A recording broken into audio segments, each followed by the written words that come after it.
अस्सलाम वालेकुम, welcome back to my YouTube channel. आज हम पढ़ेंगे बायोलॉजी का chapter number 1 class 9 introduction to biology. इसके अंदर हम किस किस बारे में पढ़ेंगे? हम पढ़ेंगे इंट्रोडक्शन ऑफ बायोलॉजी, डेफिनेशंस पढ़ेंगे बायोलॉजी की, डिविजन्स एंड ब्रांचेस पढ़ेंगे बायोलॉजी की, relationship of biology with other science, मतलब कि जो रिलेशन है बायोलॉजी का अदर साइंस के साथ वो पढ़ेंगे। और Quran instructs to reveal the study of life, और कुरान हमें क्या हुक्म देता है स्टडी करने के लिए। सबसे पहले पढ़ेंगे हम इंट्रोडक्शन ऑफ बायोलॉजी। तो चलते हैं अपने टॉपिक की तरफ। Introduction of biology. Biology is a branch of natural science. Biology क्या है? एक ब्रांच है कुदरत साइंस की, which deal with the study of living beings. इसमें हम स्टडी करते हैं लिविंग बींग्स यानी कि जानदार के बारे में। It provide the knowledge about living organism. ये हमें प्रोवाइड करती है, मुहैया करती है नॉलेज, इंफॉर्मेशन अबाउट किसके लिए, किसके बारे में? लिविंग ऑर्गेनिज्म, जो जानदार चीज़ें हैं। विच differ from each other in shape, size, composition. ये डिफरेंट शेप्स में होती हैं, साइज में होती हैं, कॉम्पोजिशन में होती हैं और अदर में होती हैं। The word biology come from Greek language. जो वर्ड बायोलॉजी है वो आया है कहाँ से? ग्रीक लैंग्वेज से। बायोस का मतलब होता है लाइफ एंड लोगोस का मतलब होता है थॉट और रीजनिंग। दस biology meaning study of life, यानी कि हम बायोलॉजी में पढ़ेंगे क्या? स्टडी करेंगे लाइफ में। इसका कुल मतलब ये है कि बायोलॉजी के अंदर हम पढ़ते हैं, स्टडी करते हैं लाइफ के ऊपर। उसके बाद हम about what is life. Life क्या है?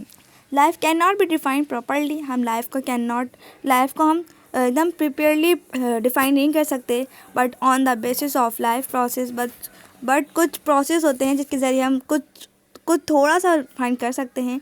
It can be in identify the following function of living organism. जैसे कि हमें नीचे फॉलोइंग फंक्शन दिए हुए हैं लिविंग ऑर्गेनिज्म के बारे में। पहला है हमारे पास डाइजेशन। डाइजेशन क्या होती है हमारे पास? यानी कि हाजमे का अमल।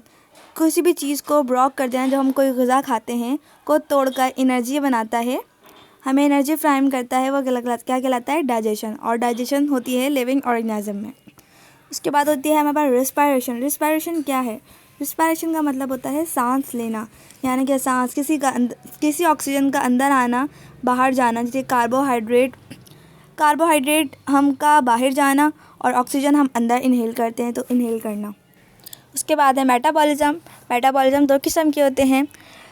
एक होता है मेटाबॉलिज्म में क्या होता है कि चीज़ बन रही होती है, कोई भी बन रहा होता है। और उसके दूसरे पार्ट में पास एनाबॉलिज्म। एनाबॉलिज्म में क्या होता है? जब कोई चीज़ टूट रही होती है उसे कहते हैं हम एनाबॉलिज्म। ओके। उसके बाद आ जाता है हमारे पास मूवमेंट। किसी भी चीज़ की मूवमेंट, हरकत करना, ये भी एक लिविंग ऑर्गेनिज्म में होता है। ग्रोथ, जैसे कि बढ़ना, एक लिविंग ऑर्गेनिज्म बढ़ती है। ऑफ कोर्स के नॉन लिविंग थिंग्स होगी तो वो बढ़ेगी नहीं। फॉर एग्जांपल हमारे पास मोबाइल है, अब हमारा मोबाइल रखे बढ़ता तो है नहीं, साल ब साल बढ़ता तो है नहीं। लेकिन लिविंग ऑर्गेनिज्म क्या होता है कि वो बढ़ती है, ग्रोथ करती है। ये भी एक लिविंग ऑर्गेनिज्म की बहुत बड़ी निशानी है। उसके बाद होता है हमारा डेवलपमेंट। डेवलपमेंट में क्या होता है कि अगर फॉर एग्जांपल हमें चोट लग जाती है तो वो दोबारा डेवलप हो जाता है, दोबारा से वो चोट जो है बढ़ जाती है, वही हमारा जो चोट लगी होती है बिल्कुल ठीक हो जाती है। उसके बाद हमारा एक्सक्रीशन। एक्सक्रीशन में वो होता है जो हमारी बॉडी में काम का नहीं होता, एक्स्ट्रा होता है, फजूल होता है, वो उसको हमारी बॉडी से बाहर निकाल देता है। उसके बाद हमारे पास आ जाता है इरिटेबिलिटी, मतलब कि किसी चीज़ के लिए रिस्पॉन्स करना। फॉर एग्जांपल जैसे कि अगर हमें कोई इंसान टच करता है तो हमें महसूस होता है कि किसी ने हमें टच किया है, रिस्पॉन्स होता है। यदि हम किसी को रिस्पॉन्स दें या कोई हमें रिस्पॉन्स दे, ये भी एक लिविंग ऑर्गेनिज्म की बहुत बड़ी निशानी है।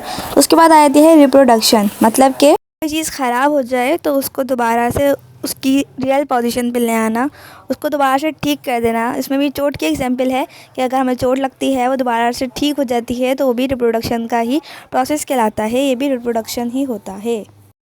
उम्मीद है कि आपको ये मेरी वीडियो पसंद आई होगी, समझ आई होगी। इंशाल्लाह मैं आपको बहुत जल्द इसका नेक्स्ट टॉपिक समझाऊंगी नेक्स्ट वीडियो में। और अगर आप मेरे चैनल पर नए हैं और अभी तक सब्सक्राइब नहीं करा, लाइक नहीं करा, तो प्लीज़ जल्दी से सब्सक्राइब कर दें, लाइक कर दें, शेयर कर दें। और अगर आपको इसमें कुछ समझ नहीं आया तो आप मुझे कमेंट कर सकते हैं। इंशाल्लाह मैं आपको और ज़्यादा डीपली आके आपको समझा दूँगी। और अगर कुछ और भी समझना चाहते हैं तो वो भी कमेंट कर सकते हैं। मैं पूरी कोशिश करूँगी आप लोगों को वो भी समझाने की। अब मिलेंगे एक और नई वीडियो के साथ, नए टॉपिक के साथ। तब तक के लिए मुझे दें इजाज़त। अल्लाह हाफ़िज़।